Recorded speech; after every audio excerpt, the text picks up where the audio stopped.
পার্লামেন্টে যে ভোট ডাকাতরা গিয়েছে, জনগণের সামনে আমরা বিরোধী দল হিসাবে হাজির হয়েছি।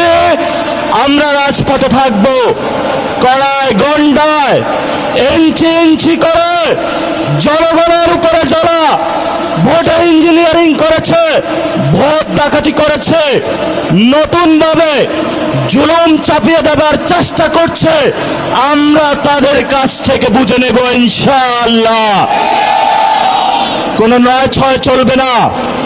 সংস্কারে জনগণে যে হা ভোটে ম্যান্ডেট দিয়েছে, দ্রুত বাস্তবায়ন করতে হবে। সাথে সাথে বাংলাদেশে সন্ত্রাস, চাঁদাবাজি, দখলদারিত্ব বন্ধ করার উদ্যোগ নিতে হবে।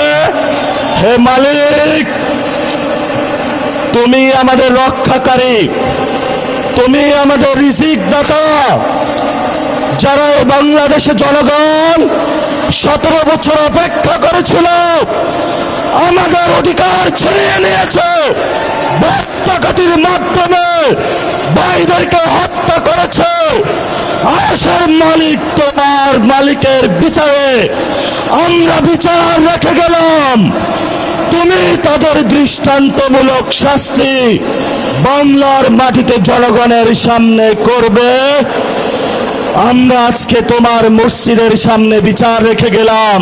আসসালামু আলাইকুম ওয়া রাহমাতুল্লাহি ওয়া বারাকাতুহু।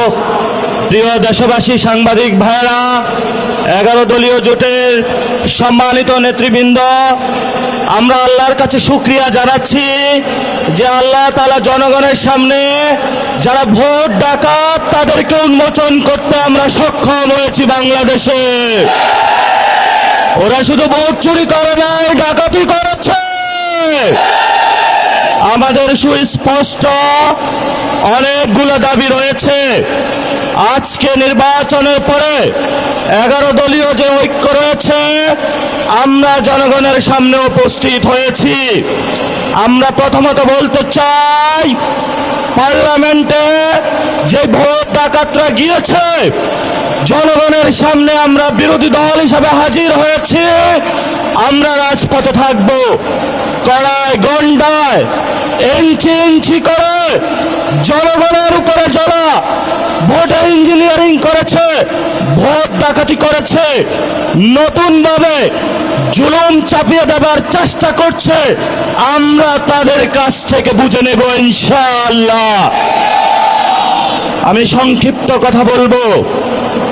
আমাদের ভাই শহীদ উসমান হাদি